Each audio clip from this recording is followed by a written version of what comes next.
Venerable Mahasangha and religious dignitaries from the Christian, Hindu, Islamic and other faiths, 5th Executive President of Sri Lanka, President Mahinda Rajapaksa, Honorable Members of Parliament and other public representatives, party leaders, professionals, war heroes, artists, media personnel, representatives of national organizations, trade unions, those of you who represent every corner of our motherland, all patriotic Sri Lankans, my friends.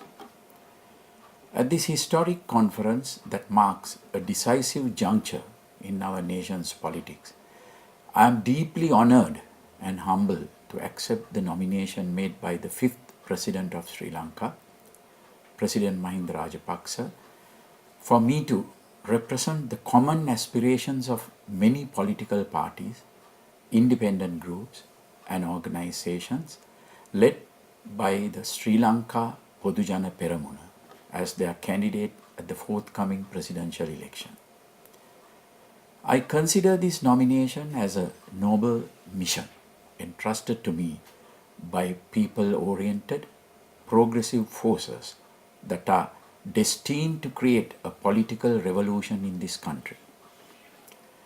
I thank all who supported President Mahinda Rajapaksa in making this decision, especially the Venerable Mahasangha and other religious leaders, politicians, national organizations, media personnel, social leaders and activists, and the citizens of this country led by the youth who spoke on behalf of the country. I extend my special gratitude to the Sri Lanka Podujana Peramuna for entrusting me with this immense honor. I love my country. I am proud of my country. I have a vision for the future of my country. I consider it a tremendous privilege to have been given this opportunity to work towards the peace, well-being and prosperity of my country. I have always discharged every responsibility that been entrusted to me to the best of my ability, and I assure you that I am fully prepared to provide the leadership needed to succeed in this challenge as we go forward. During my 20 years of active military service and nearly 10 years of service as a government official, I successfully discharged all the responsibilities entrusted to me. I always make every effort to deliver results that go above and beyond expectations. 35 years ago, when I was a young army officer, General Cyril Ranatunga, the most senior military officer at the time, bestowed on me a commendation in which he described me as an officer who takes initiative over and above the normal call of duty. It is this quality that enabled me to provide the strategic guidance and administrative support to the armed forces led by Commander-in-Chief President Mahinda Rajapaksa to end 30 years of terrorism in just 3.5 years. It is this quality that enabled me later on as Secretary to the Ministry of Urban Development to drive the transformation of Colombo into Asia's fastest developing city and to create an environment that attracted significant investments that changed the skyline of the city. I never allowed any external forces to obstruct the fulfillment of my responsibilities to my country. I never bowed my head to anyone who opposed my country. I will never allow anyone to infringe upon the sovereignty of Sri Lanka. What the country requires today is leadership that has a vision for the future, plans to develop the country, and the ability to execute those plans. The public expects disciplined, corruption-free, people-oriented, and patriotic leadership from its president. I trust that I have proven my ability to provide this leadership through my actions and the results I have delivered. If entrusted with the stewardship of this country by the people, my first task will be to ensure complete safety and security throughout the nation. I have complete confidence that we will once again be able to make Sri Lanka one of the most peaceful, secure, and safe countries in the world. I will accept responsibility for your safety and the safety of your children and your loved ones. Buddhism teaches us to respect all religions. People of many ethnicities and religions have lived freely and practiced their faith freely throughout the history of our country. We are a nation that has lived together in friendship with respect for each other's religious beliefs and cultural identities.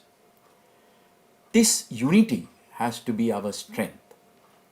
I pledge to create a safe and secure environment in which all Sri Lankans, irrespective of their race or religion, will be able to live in peace. I will never allow extremist terrorism in this country. The people of the North have aspirations which we understand well, and our government will strive towards solving these issues. There was tremendous development in our country during the 2005-2014 period under the Mahinda Chintana vision. What we must do now is to resume the progress of our country. I look forward to presenting my vision for this progress, taking into account the prevailing global economic trends. This vision will incorporate the insights gained from our discussions with the general public by the Sri Lanka Podujana Peramuna's Gama Samaga Pilisandara program, as well as the studies undertaken by professionals, entrepreneurs, and intellectuals of Vietmaga. Our goal has to be the creation of a prosperous nation through the development of productive citizens, families that live happily, and a society that is disciplined. Every citizen has the right to enjoy economic stability, have opportunities to improve their status, and to live with dignity. I will introduce people-centric economic principles to create this environment. Developing our human resources will be one of the main responsibilities of our government.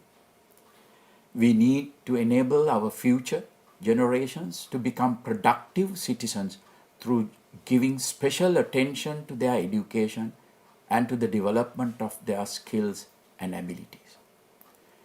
We will ensure that the youth will be given more opportunities to pursue the tertiary education and technical education. We will improve the necessary infrastructure facilities for this with a short period. This will help generate more job opportunities and encourage new entrepreneurs who can contribute to the vibrant economy we hope to create.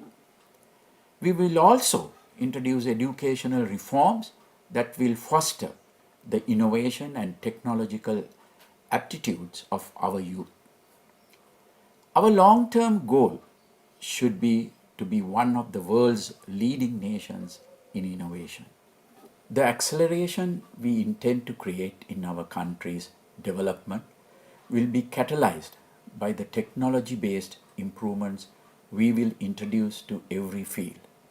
Our economic principles will support domestic industries whilst encouraging them to explore new market opportunities in the global economy. Nearly 1/3 of our population is engaged in the agriculture and fisheries sector. We can use technology as well as the experiences gained from other countries to improve the productivity of these sectors and improve the economic status of those engaged in them. Another primary responsibility of any government is to create a public service that is efficient and people oriented.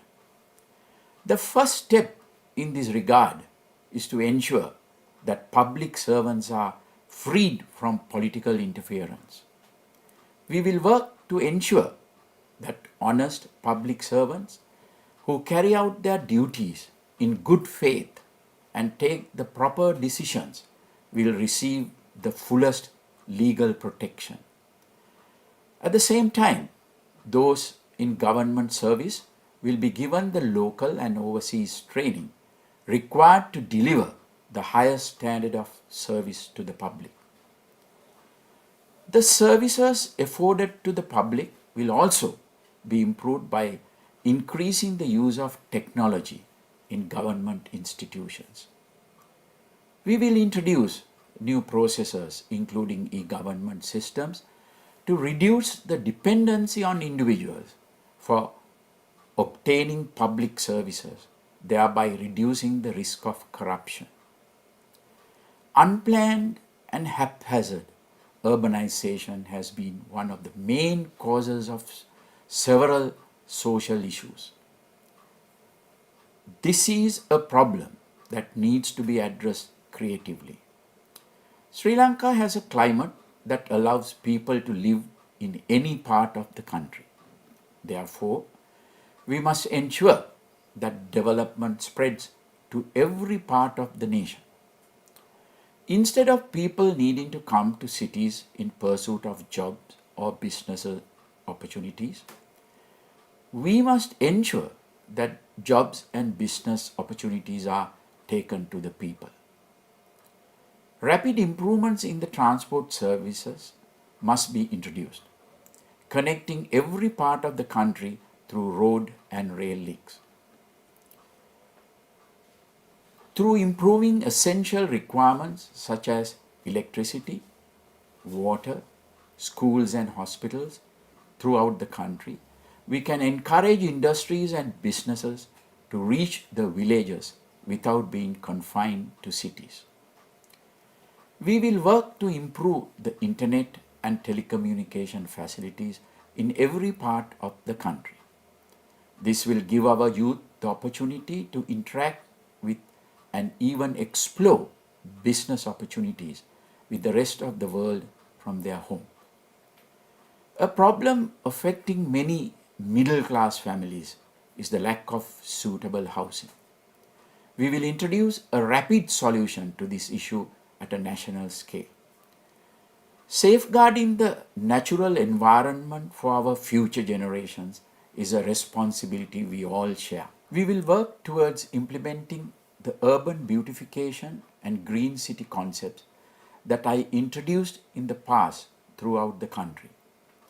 We will take steps to ensure that all the forest reservation areas will be protected and those that are under threat of deforestation will be restored. We will also implement programs to ensure the proper utilization of abandoned land. Our country has been reputed for millennia for its proud culture, traditions, and respectable society.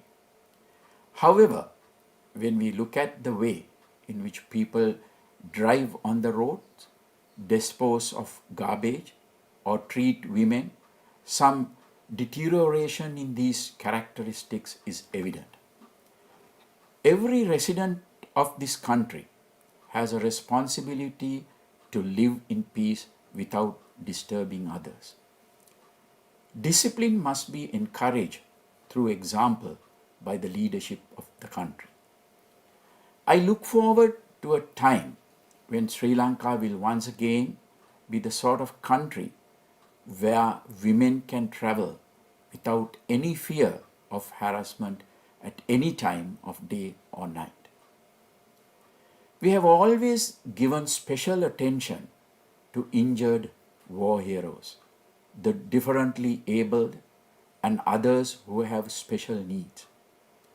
In consideration of their requirements, I will ensure that they are given priority in obtaining services from the state and private sector.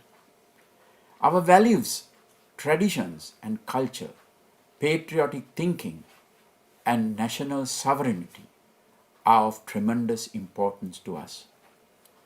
We must maintain healthy relationships with all friendly countries. However, we will never betray our independence at the behest of any foreign power. Through resuming proper diplomatic relationship with other countries, we will ensure that we will interact with other nations on equal terms and maintain our national sovereignty and our dignity as a nation. We must work towards achieving our long-term objectives whilst undertaking necessary course corrections swiftly and correcting the mistakes that have been made in the past. Instead of focusing on personal objectives, we will act to engage like-minded patriotic, creative, and intelligent groups to work towards our common objectives. The forthcoming presidential election will be a decisive one for the country and its future. I hope that the people of this country will think of what is best for future generations at this moment, without being confined to divisions of race, religion, or political party. I would also like to make a special request from you on this important day. What we are commencing today is another new journey in our nation's history. This is a dignified objective, and I believe we must conduct our election campaign in the same spirit of dignity. We must behave in the same manner we would now as we would in governing once we are elected. As such, we must ensure that the entire election campaign will be a disciplined, law-abiding, and dignified one. Being mindful of the environment, we should also be an example to all political parties by completely avoiding the use of polythene and plastics in our election campaign. We should also use this opportunity to change the prevailing political culture of attacking political opponents, taking personal revenge, and misleading the public with lies. I request you to respond to our opponents' false allegations with reasoned and logical truth. Today's voters are very politically sensitive, and we should foster an honest political culture for them. We are a young nation. All of us want to create a country where our future generations can live with freedom, dignity, and prosperity. I believe we have the vision to make this future a reality. I also believe we have in place the plans and the team that we need to deliver this vision.